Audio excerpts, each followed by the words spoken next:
여러분 안녕하십니까? 부동산학 개론의 김하선입니다.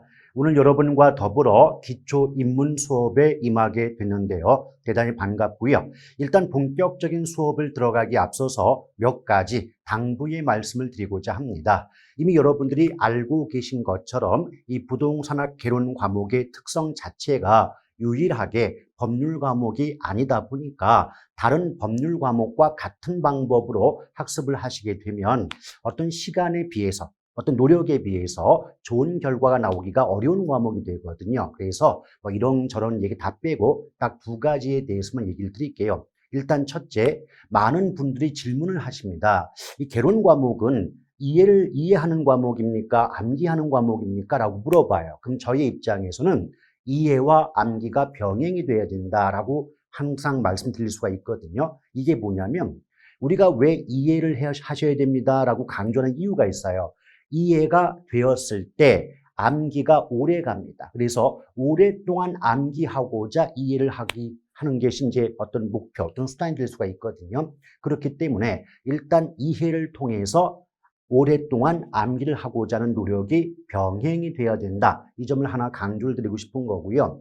두 번째는요, 이 우리 개론 과목의 여러 수험생 입장에서 굉장히 힘들다라고 생각하는 것 중에 하나가 바로 계산 때문이에요.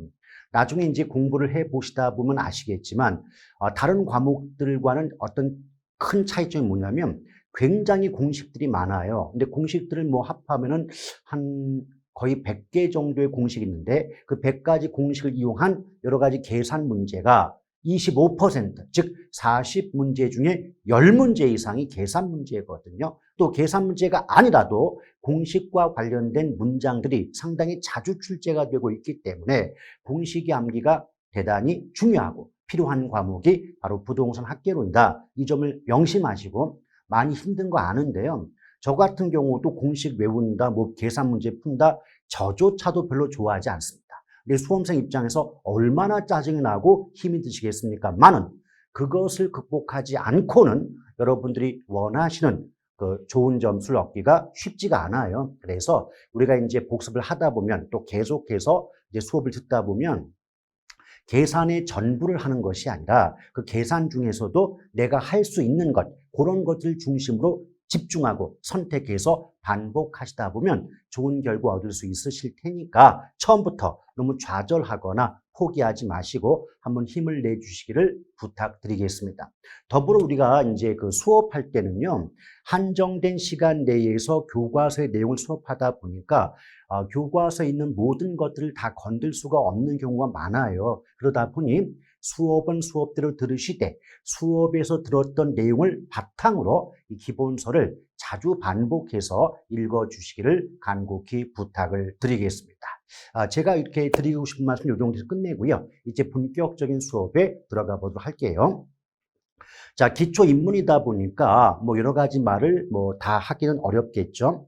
우리 부동산학 개론은 제1편 부동산학 총론부터 마지막 제8편 부동산 감정평가론까지 8개 파트로 구성이 된다라고 보시면 되는데, 물론 넓게 보면 총론, 강론, 감정평가론 세 가지 분야로 나눠 볼 수도 있습니다. 자, 가장 먼저 부동산 총론이 나오는데요. 여기 이제 제목상 부동산 활동 이렇게 제목이 나와 있지 않습니까? 일단 부동산 활동의 뜻부터 알아두실 필요가 있어요. 자, 부동산 활동이란 누가 인간이 부동산을 대상으로 전개하는 여러 관리적 측면의 행위를 말한다. 교과서에도 이렇게 나오고요. 또 이렇게 출제가 되고 있다는 거죠. 그래서 실제로 시험에 나오는 문장 위주로 알아두실 필요가 있는 건데, 이 말이 과연 무슨 말이냐면 어떤 행위를 합니다. 인간이 부동산을 대상으로 어떤 행위를 할 때 그걸 모두 묶어서 부동산 활동이란 말을 쓰고 있거든요. 예를 든다면 우리가 부동산에 투자한다, 부동산을 관리한다, 부동산을 개발한다, 이런 말 많이 쓰고 있지 않습니까? 그러면 부동산 투자라고 할 때 투자 누가 합니까? 사람, 인간이 하는 거죠. 근데 투자 앞에 부동산자가 붙었거든요. 그러면 부동산 투자는 인간이 부동산을 대상으로 수익을 얻고자, 돈을 벌고자 자금을 투입하는 행위겠구나. 이렇게 해석할 수가 있거든요. 또 부동산 관리라는 게 있어요. 상식적으로 뭐 땅이라든지 건물을 부동산 그럴 때 관리 누가 해요? 인간이 한단 말이죠. 근데 부동산 관리니까 그 관리는 관리의 대상은 바로 부동산이 되는 거 아니겠습니까? 이런 것처럼 뭐 개발이든 관리든 뭐 마케팅, 감정평가 뭐가 됐건 간에 사람이 부동산을 대상으로 어떤 행동을 하게 되면 그건 모두 부동산 활동에 속한다라고 보시면 되는 겁니다. 아시겠죠? 자, 그럴 때 이런 부동산 활동의 주체는 크게 공적, 사적, 민관 합동이라고 하는데 공적 주체는 제1섹터거든요. 사적 주체가 제2섹터, 민관 합동은 제3섹터 이렇게 구분이 될 수가 있어요. 과거 기출문제에서 이런 경우도 나온 적이 있거든요. 예컨대 민관 합동은 공적 주체와 사적 주체의 결합이다 보니까 제3섹터라고 해야 되는데 기출문제에서 뭐 이 섹터 이렇게 말을 바꿔서 틀리게 만든 경우도 있는 거니까 그 점만 유념하시면 되겠고요. 또 이 부분에서는 어떤 말이 나올 때 이게 공적 주체냐 사적 주체냐 어디에 속하겠는가만 구분하신다면 어렵지 않게 정답을 구할 수 있는 대목이 됩니다. 더불어 부동산 활동의 속성 나오죠. 자, 부동산 활동의 속성은 가끔 물어볼 때가 있어요. 그런데 가장 많이 물어보는 게 대인, 대물 활동, 뭐 윤리성, 전문성 이런 것들, 또 과학 기술성 등을 중심으로 출제가 많이 되고 있습니다. 근데 대인 활동, 대물 활동 이게 뭐냐면 방금 전에 우리 뭐 배웠어요? 부동산 활동은 누가 인간이 사람이 무엇을 대상으로 부동산을 대상으로 전개하는 여러 가지 행위를 부동산 활동이라고 들어보셨잖아요. 그러니 부동산 활동의 주체가 인간이라는 관점에서 대인 활동의 성격을 갖는다라고 말을 하는 것이고 또 부동산 활동의 대상이 부동산이라는 물건이 대상이 되기 때문에 대물 활동의 속성을 띈다. 이 정도만 구분하시면 되는 거예요. 더불어 과학기술성 나오는데 그게 뭐냐? 여러분 우리가 배우는 과목 이름이 부동산 학 아니겠습니까? 그럼 부동산 학을 연구하고 이론을 어떤 발견해내는 과정에서는 과학적으로 해야 되지 않느냐 이런 관점에서 과학성의 속성을 갖는다라고 말을 하는 것이고 그렇게 연구의 결과 알게 된, 발견된, 도출된 이론과 지식을 실무에 응용할 때, 실무에 적용할 때는 기술적으로 잘 해야 되지 않느냐 이런 관점에서 기술성의 속성을 띈다 이런 정도만 가볍게 알아두시면 되는 겁니다. 아시겠죠? 자, 그러면서 이제 전문성 나오는데 전문성도 간단해요. 전문성이 여기 나오는 것처럼 1차, 2차, 3차로 구분이 되는데 이렇게 이해하시면 돼요. 1차는 해당 분야의 전문가가 아니다. 3차는 해당 분야의 전문가다. 2차는 그 분야와 관계는 있지만 그 분야의 전문가는 아닌 경우가 2차가 되거든요. 쉽게 말하면 여러분 우리가 토지라든지 건물 같은 경우를 부동산이라고 말을 하죠. 그럼 부동산의 값어치가 얼마쯤 될까라고 평가하는 작업을 감정평가한다는 말을 많이 쓰고 있지 않습니까? 그렇죠? 그럴 때 만약 감정평가사라는 전문가가 어떤 주택이나 토지의 가치를 평가한다면 이때는 전문가에 의한 활동이니까 3차 수준의 전문성이라고 볼 수가 있어요. 근데 반면에 어떤 주택의 가치를 평가할 때 지나가던 초등학생이 내가 볼 때는 저 주택의 값어치가 한 2억쯤 돼 보인다라고 얘기한다면 누구도 그 말을 귀담아 듣지는 않을 거 아니에요. 누구도 그 말을 믿어주지 않을 거 아니에요. 이처럼 그 분야의 전문가가 아닌 사람에 의한 활동의 경우는 1차 수준이라고 보시면 돼요. 근데 2차를 주로 물어보는데 우리 이제 살다 보면 현실적으로요. 공인중개사 분들이 감정평가하는 경우 있잖아요. 이제 중개사님 저 아파트 얼마쯤 돼요? 네, 저 아파트 뭐 한 2억 얼마쯤 돼요. 라고 말한다면 분명히 공인중개사 분도 부동산과 관계는 있는 분이긴 하지만 감정평가의 전문가는 아니잖아요. 이런 경우를 2차 수준의 전문성이라고 보시면 돼요. 그래서 공인중개사에 의한 감정평가라든지 세무공무원의 과세, 세금 부과를 위한 감정평가 등은 대표적인 2차 수준의 전문성에 해당이 된다라고 보시면 되겠습니다. 아시겠죠? 그 다음에 이제 윤리성 나오는데, 이게 쉽게 말하면 윤리성이 그런 뜻이에요. 윤리성이, 우리가 흔히 하는 말로 바꾼다면, 너의 이익을 추구하는 것도 뭐 나쁘다고 말할 수는 없지만 남의 눈에 눈물 나게 하면 안 되지 않겠냐. 이런 것들이 바로 윤리성이거든요. 그래서 부동산의 어떤 사회 공공성이라는 특성의 바탕을 두고 강조되는 속성이 윤리성이다라고 보시면 되는데 어차피 윤리성 뜻이 뭐냐고 물어보진 않으니까 대략적인 의미만 대충 알아두시면 되겠고 다만 중요한 건 뭐냐면 이런 윤리성은 공인중개사, 즉 중개업자뿐 아니라 거래 당사자, 매도자, 매수자죠. 거래 당사자 모두에게도 윤리성이 요구된다, 중시된다. 이 점을 꼭 기억하시면 좋겠어요. 과거 기출문제에서 이 거래 당사자는 사익을 추구하기 때문에 윤리성이 요구되지 않는다라고 해서 틀렸던 문제가 있거든요. 근데 막상 그 문장 보면 또 볼 때는 그럴듯하네 이런 느낌이 들기 때문에 알고도 틀린 경우 되게 많습니다. 이 점을 유념해 주실 필요가 있겠습니다. 그 다음에 나머지 임장 정보 활동인데 여러분 임장 활동이란 말은 현장에 임한다는 얘기예요. 따라서 토지면 토지, 건물이면 건물, 그 부동산이 있는 현장까지 가야만 된다. 이게 임장 활동인데 여러분 생각해 보세요. 땅이요. 이동이 돼요? 땅이 움직여요? 안 되잖아요. 그럼 땅이나 건물의 위치가 고정되어서 움직일 수 없다면 부동산이 이동이 불가능하니까 사람이 부동산 있는 현장까지 가서 둘러봐야 되는 거 아니겠습니까? 그래서 임장활동이 요구된다. 그래서 임장활동이라는 말이 좀 생소하신 분들은요. 현장활동이라고 이해하시면 돼요. 근데 더군다나 여러분 상식적으로요. 우리가 땅을 둘러본다라고 할 때 그 땅을 둘러본다는 말의 의미에는 단순히 땅의 형태나 면적만을 보는 게 아니라 그 땅과 관련된 뭐 학군이면 학군, 교통이면 교통, 여러 가지 정보를 얻고자 하는 그런 수집 활동이 수반되는 거 아니겠습니까? 이런 관점에서 정보 활동의 속성을 띈다라고 말씀을 드릴 수가 있는 거죠. 이것 이외에 뭐 공간 활동, 복합 개념, 사회 공공성 이런 것들이 나오는데 이런 것들은 실제 시험에서 물어볼 때 하나하나를 물어보기보다는 이런 것들도 부동산 활동의 속성에 속한다. 이런 속성도 있더라. 이렇게만 나오는 거지. 야, 복합개념이 뭐야? 뭐 배려의 장기성이 무슨 뜻이야?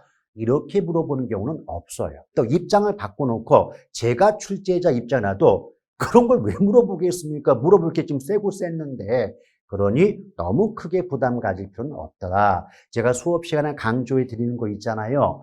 그것만 알고 가셔도 합격이 뭡니까? 고득 정도 충분해요. 근데 많은 분들이 6개 과목을 공부하시다 보니까 어떤 때는 개론 공부하다가 공법 공부하다 보면 또 어떻게 개론 공부하면 다 까먹게 되고 이렇게 돼서 힘이 드는 거지 여러분들이 뭐 이해가 잘 안 돼서 이렇게 좀 힘든 경우는 거의 없습니다. 아시겠죠?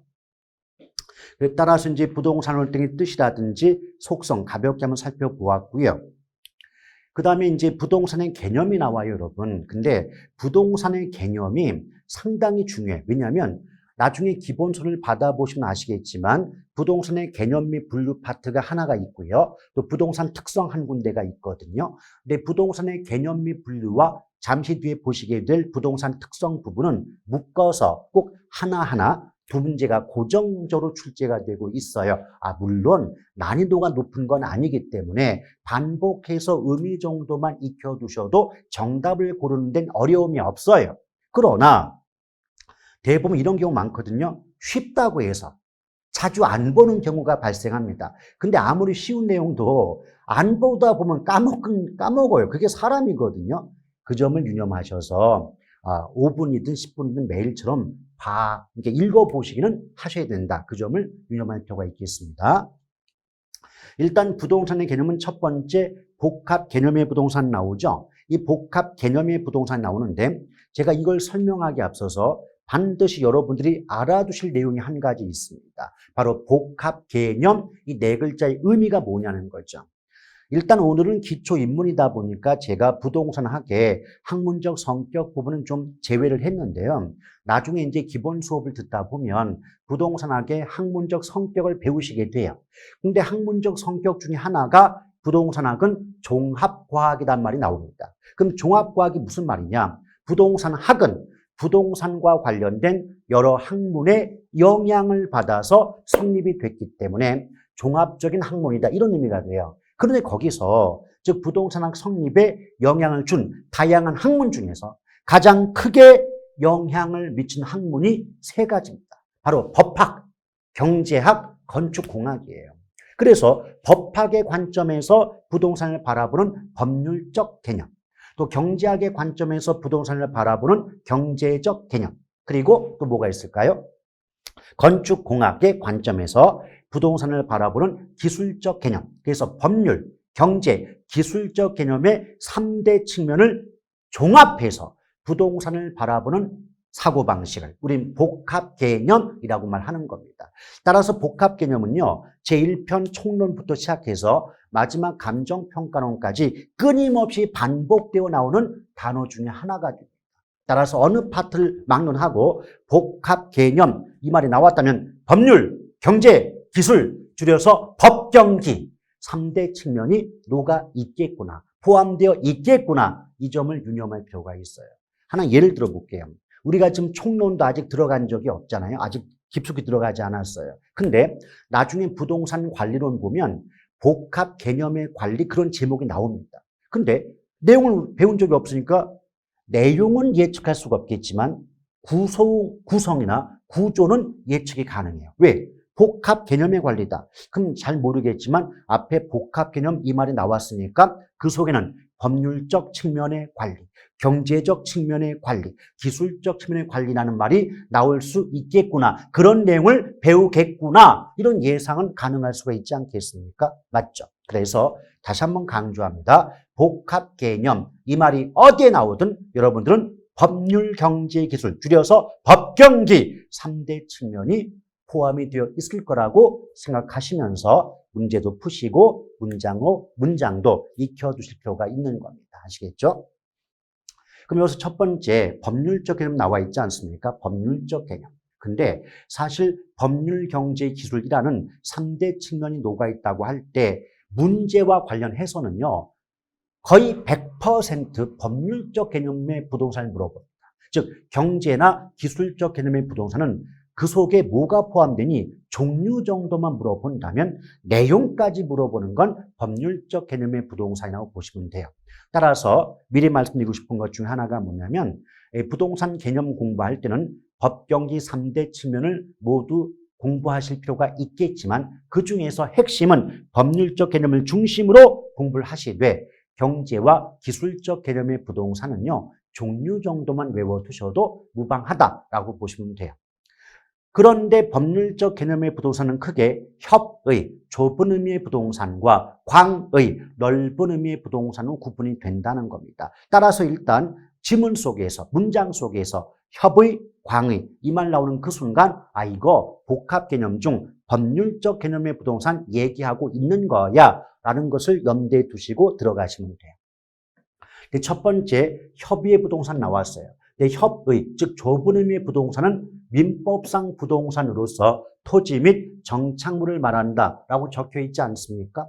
여러분 민법을 배우시면 민법 제99조 1항에서 토지 및 정착물은 부동산이다라고 규정하고 있고요. 2항에서는 부동산이 아닌 물건은 동산이라고 규정하고 있다는 겁니다. 그래서 민법에서 규정하고 있으니까 민법상 부동산이고 이건 좁은 의미가 되기 때문에 협의의 부동산이고 그래서 출제하는 분들이요. 어떨 때는 협의의 부동산, 또 어떤 때는 민법상 부동산, 또 어떤 경우는 토지 및 정착물이라고 출제를 해요. 근데 막상 알고 보면 똑같은 말 한 거거든요. 이 점을 먼저 기억할 필요가 있습니다. 그런데 어차피 여러분 입장에서 보셔도 토지 및 정착물 그럴 때 토지는 땅이니까 굳이 뭐 물어볼 여지가 없어요. 그 무엇을 중심으로 출제를 할까요? 바로 정착물이죠. 그럼 여러분들도 정착물의 뜻이 뭐고 정착물이 어떻게 구분이 되고 또 정착물을 구분하는 기준에 무엇들이 있겠는가를 살펴주실 필요가 있는 거죠.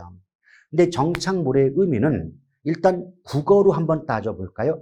정착과 물이란 말이 결합되어 있단 말이에요. 그럼 정착이란 말이 뭘까요? 한 곳에 붙박혀서 움직이지 않는다, 이동하지 않는다, 이런 경우를 정착이란 말 쓰고 있지 않겠습니까? 또 물은 물건의 줄임말이겠죠. 그럼 합하면 우리 식대로 해석해보면 한 곳에 북박혀서 움직이지 않는 물건이 정착물이다라고 이해하시면 돼요.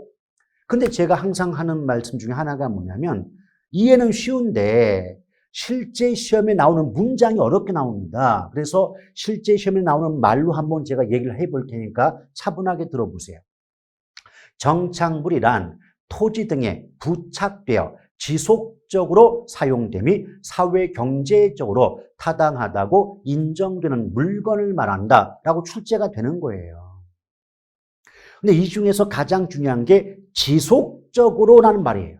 그러니까 땅이나 건물에 붙어 있다 할지라도 지속적으로, 계속적으로 부착이 되어 있을 때 정착물이라고 말하는 것이지 임시적이거나 일시적인 부착 상태에 있다면 정착물이라고 말할 수가 없는 겁니다. 아시겠죠? 따라서 예컨대 어떤 게 있을까요? 뭐 비닐하우스라든지 판잣집이라든지 공중전화 박스라든지 이런 것들은 정착물로 보지 않는 거예요. 즉 부동산이 아닌 동산으로 본다라고 이해하시면 되겠습니다. 오케이? 그래서 정착물에서는 가장 중요한 게 뭐라고요? 지속적일 때.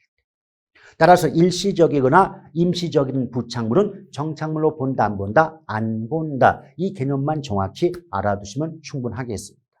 근데 이런 정착물은 크게 토지의 일부가 된 종속정착물과 토지와는 독립하여 거래의 객체, 거래의 대상이 되는 독립정착물 두 가지로 구분이 될 수가 있습니다.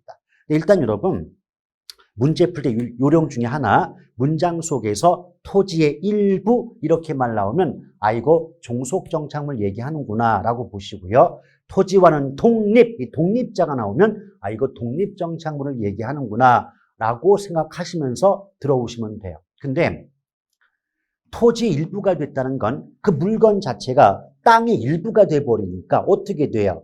땅 자체가 누군가에게 팔려 넘어간다면 땅의 일부인 물건도 땅에 딸려서 함께 넘어갈 수밖에 없는 거 아니겠습니까? 그렇죠.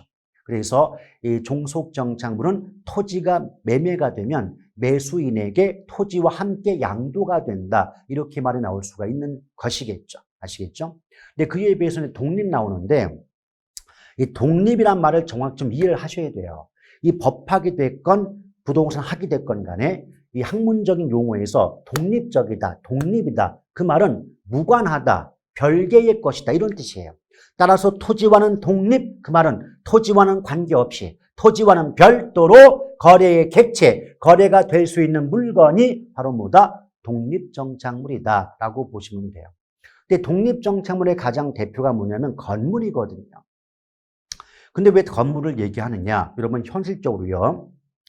어떤 땅 위에 건물이 있어요. 그런데 땅은 내버려 둔 채 건물만을 매매하는 경우 있는 거 아마 보신 적이 있을 겁니다. 땅은 내버려 둔 채 건물만을 매매한다? 그럼 그때 건물은 땅과는 무관하게 토지와는 별도로 토지와는 독립하여 거래의 대상이 되고 있는 것 아니겠습니까?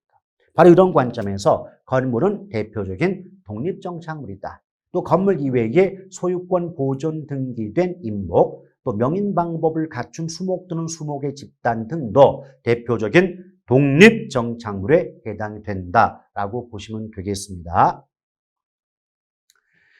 또한 이러한 정착물을 구분할 때 구분 기준이 크게 네 가지가 있죠. 자, 설치 주체, 설치 의도, 부착 방법, 물건의 성격인데 저 경우도요. 일단은 설치 주체를 보았을 때 저건 다른 말로 하면 거래 당사자와의 관계 이렇게 말을 바꿀 수도 있는데요. 쉽게 얘기 드릴게요. 똑같은 냉장고, 똑같은 에어컨, 똑같은 가스레인지를 부착했다 할지라도 그게 임대인이 부착한, 즉 집주인이 부착했다. 그것은 그 부동산의 일부로서 정착물로 봐줘요. 그런데 세입자, 임차인이 자기 돈 들여서 세탁기, 냉장고, 에어컨 부착했다. 그 말은 세입자, 즉 임차인이 부착한 물건은 정착물로 보지 않습니다. 조심할 것. 그래서 똑같은 정착물이란 말이 붙을지라도 임대인 정착물, 임대인자가 나오면 정착물로 보지만 임차인자가 붙으면 정착물로 보지 않아요. 쉽게 말하면 여러분 생각해 보세요. 나중에 이사를 갈 때 떼어갈 수 있다. 그건 정착물이 아닌 거예요. 여러분들이 세입자로서 어느 집에 전세가 됐건 월세가 됐건 들어갔어요. 근데 나중에 뭐 1년, 2년 지나서 나온단 말이에요. 이사해서 나올 때 내 돈 들여서 구입한 물건은 갖고 나오는 거 아닙니까? 그 갖고 나온다는 자체가 부동산의 일부가 아니라는 거예요. 그래서 정착물로 보지 않는다. 이렇게 되는데 어차피 그렇게 깊숙한 내용까지 물어보진 않을 테니까 어떻게만 기억한다? 정착물자가 있어도 앞에 임차인자가 붙으면 정착물로 보지 않는다. 그 정도만 가볍게 기억하면 좋겠네요. 그 다음에 이제 설치 의도, 부착 방법, 특히 이제 부착 방법을 정확히 좀 알아둘 필요가 있는데 어떤 건물 등에 부착된 물건 자체가 그 물건을 떼어낼 때 제거 시에 별다른 물리적인 훼손이나 손상 없이 쉽게 제거가 될 수 있다면 원칙적으로 동산으로 봅니다. 즉 정착물로 보지 않는 것이겠죠.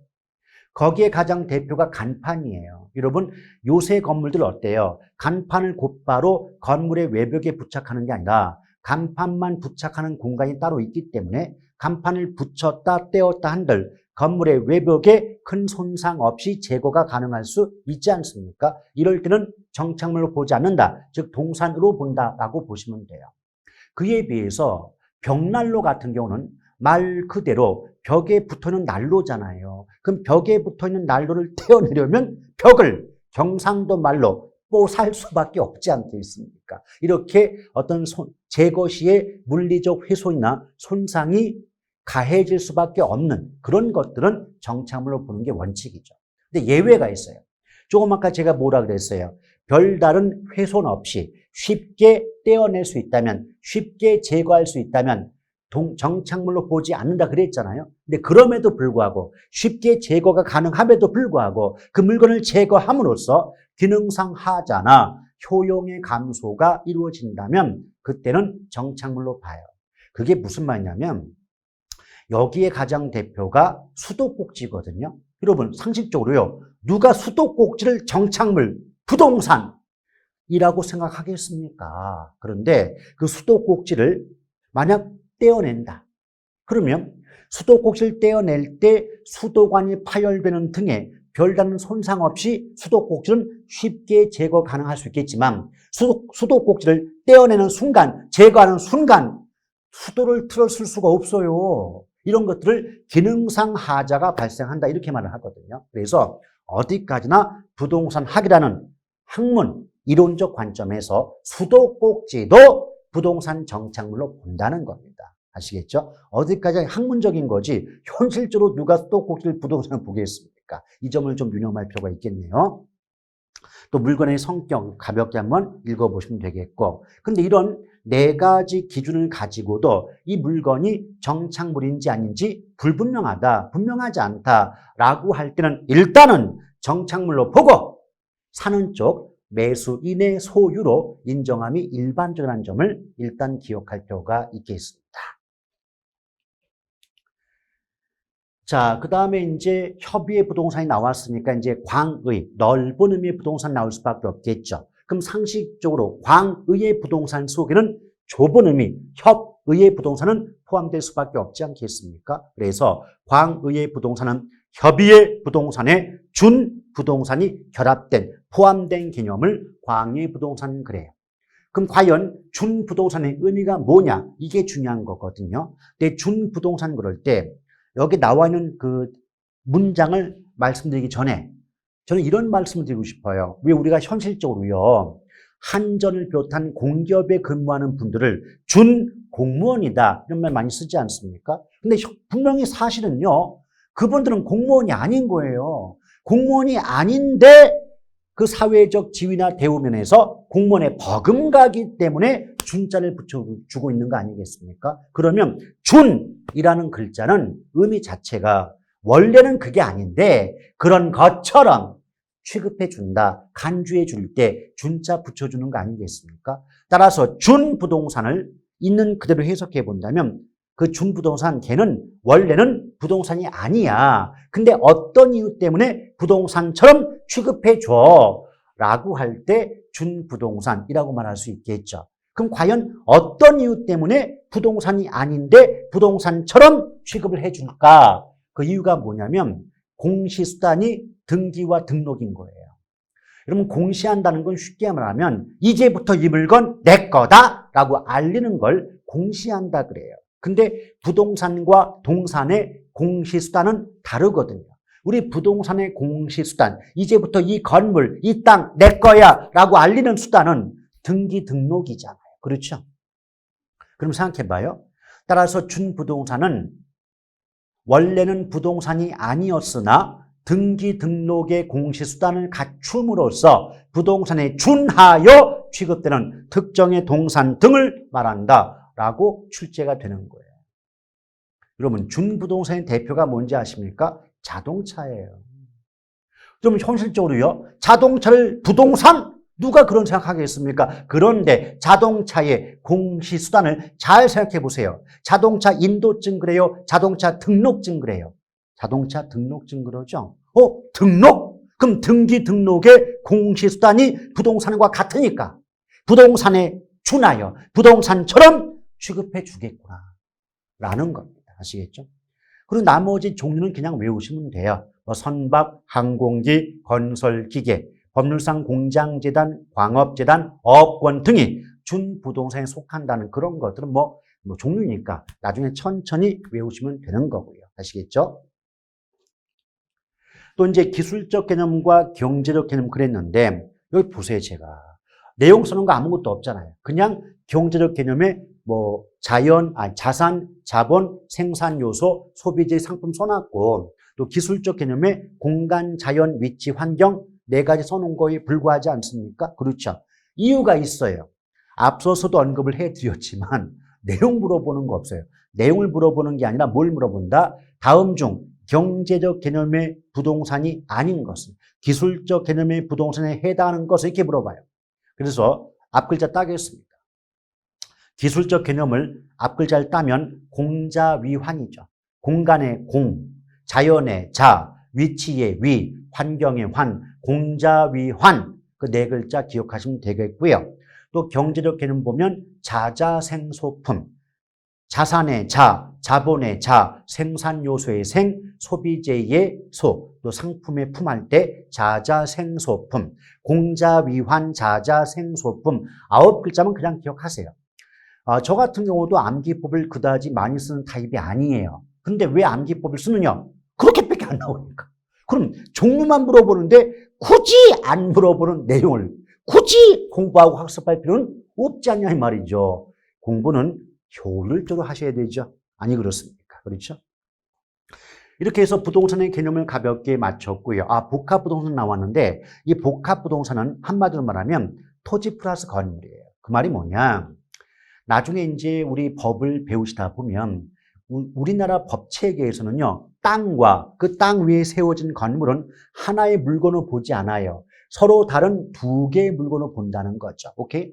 따라서 토지와 건물은 법적으로는 두 개의 서로 다른 물건이 되는 겁니다. 오케이? 그런데 문제가 있어요.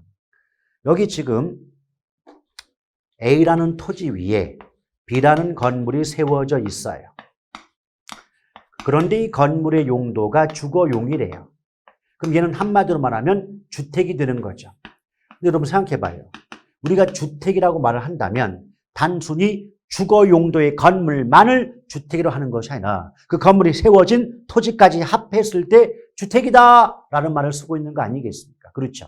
따라서 법적으로는 토지와 건물은 서로 다른 두 개의 물건이지만 이것이 결합해서 일체로 즉 하나의 물건으로 이용 거래되는 경우를 복합 부동산이라는 말로 쓰자라고 학자들 간에 약속을 했다는 겁니다. 아시겠죠? 그래서 복합 부동산은 시험에 나올 때는 법적으로는 서로 다른 두 개의 물건이 결합하여 일체로 이용 거래되는 물건을 말한다라고 등장하겠지만 우리식으로 이해한다면 원래 토지와 건물은 서로 다른 두 개의 물건이지만 이게 결합이 돼서 하나의 물건처럼 이용이 되거나 거래가 이루어질 때 복합부동산이라고 하는 거야. 압축하면 토지 플러스 건물이다라고 보시면 됩니다.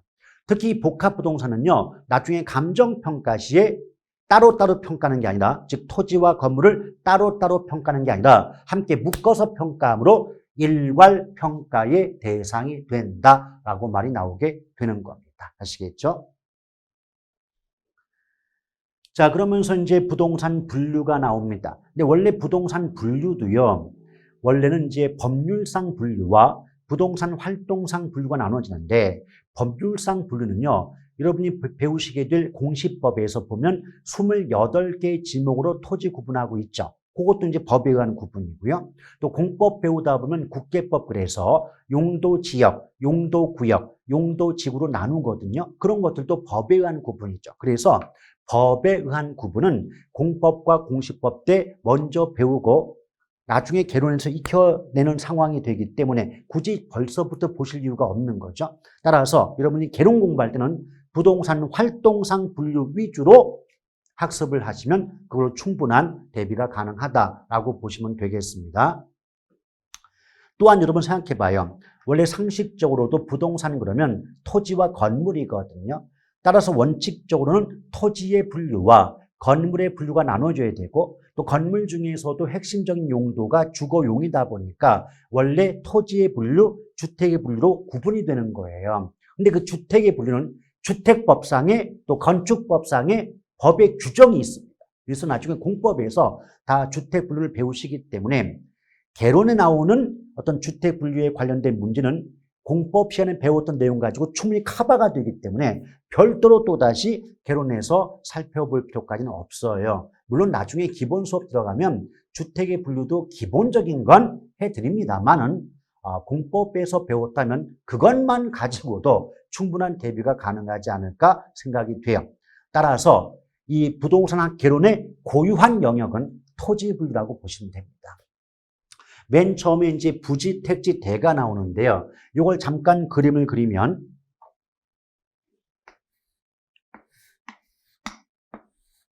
이 전체, 사각형 전체가 부지라면요. 부지는 건축할 수 있는 건축용지와 건축할 수 없는 비건축용지를 모두 포함한다고 보시면 돼요. 이 중에서 건축할 수 있는 땅만 택지가 돼요. 택지가 되고 또 택지에는 주거, 상업, 공업 용도의 땅이 모두 포함되거든요. 근데 이 택지 중에서 주거 용도와 상업 용지의 땅만 지목이 대인 토지가 될 수가 있다는 겁니다. 따라서 내용 지금 설명한 게 아니고 전체적인 구조를 먼저 본 겁니다. 그래서 부지, 택지, 대 중에선 가장 범위가 넓은 게 부지, 그 다음이 택지, 가장 범위가 좁은 게 대다라고 보시면 되겠습니다.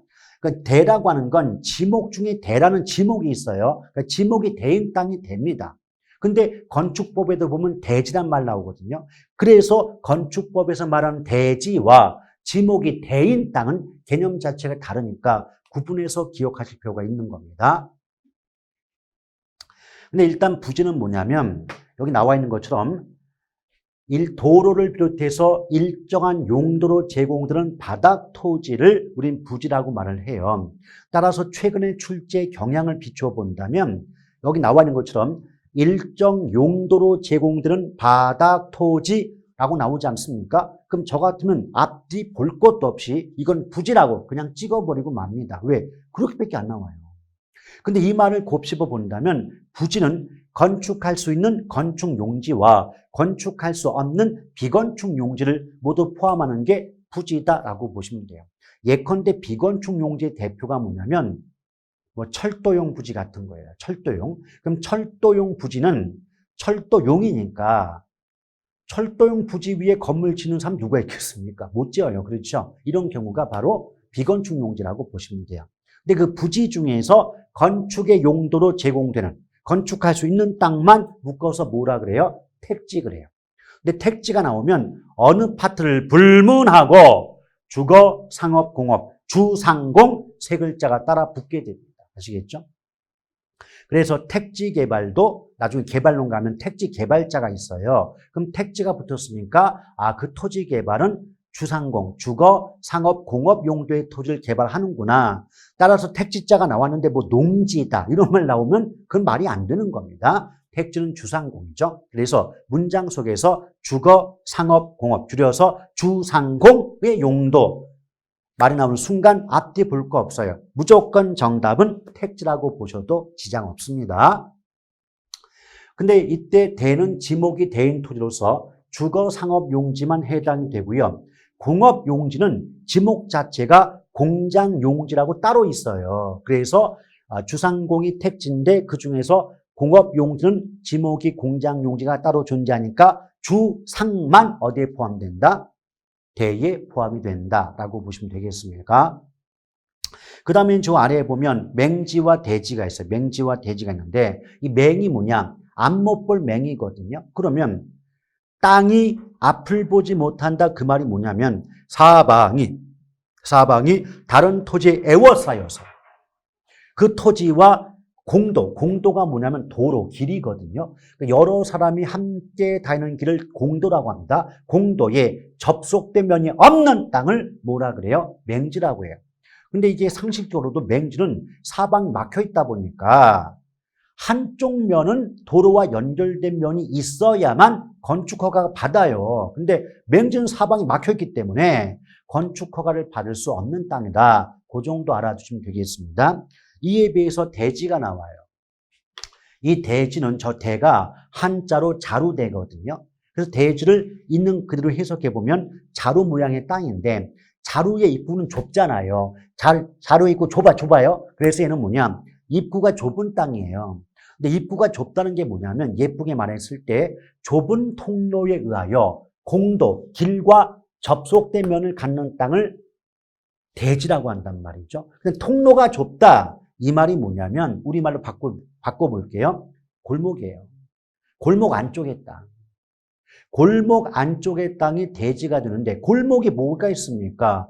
좁은 통로에 의해서 길과 연결된 부분이 좁은 통로. 그게 골목 아닙니까? 그렇죠? 골목 안쪽의 땅이 대지라는 거죠. 근데 여러분 생각해봐요. 골목 안쪽이라고 해서 집을 못 짓나요? 짓잖아요. 이것이 맹지와 대지의 차이점이에요.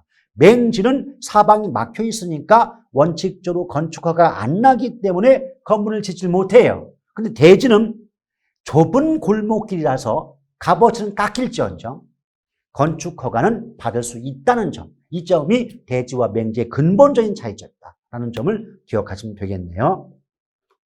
그 다음에 이제 후보지와 이행지가 있는데 우리가 이제 감정평가상의 용도 지역은 택지지역, 농지지역, 임지지역 세 가지로 구분이 됩니다. 잠깐 제가 칠판에 써볼게요. 이게 무슨 말이냐면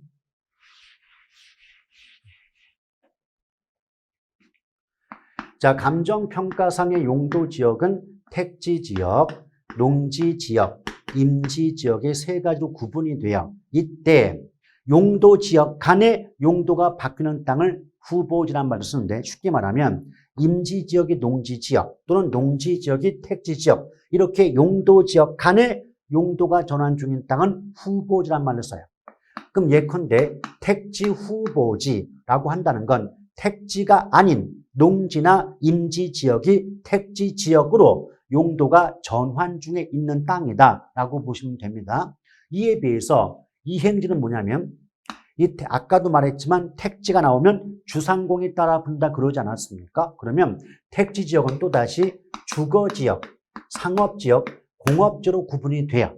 이럴 때 뭐 공업지역이 상업지역 또는 뭐 상업지역이 주거지역 이렇게 동일한 용도지역 내에서 용도가 전환 중인 땅은 이행지가 되는 거죠. 그럼 예컨대 주거 이행지 이렇게만 나왔다면 상업지역이나 공업지역이 주거지역으로 용도가 바뀌고 있는 땅이겠구나 라고 해석하시면 되는 겁니다. 아시겠죠? 물론 이제 농지지역은 전지, 답지, 과수원, 임지지역은 용재림과 신탄림 구분이 되지만 그런 소분류까지 물어보진 않으니까 소분류는 택지 정도만 알아두시고 주상공 정도만 알아두시고 나머지는 소분류 모르셔도 상관이 없겠다는 거 큰 부담 가질 필요가 없겠습니다. 그럼 이행지까지 얘기를 드렸고요. 자, 필지부터는 다음 시간으로 이어가서 설명을 드리고자 합니다.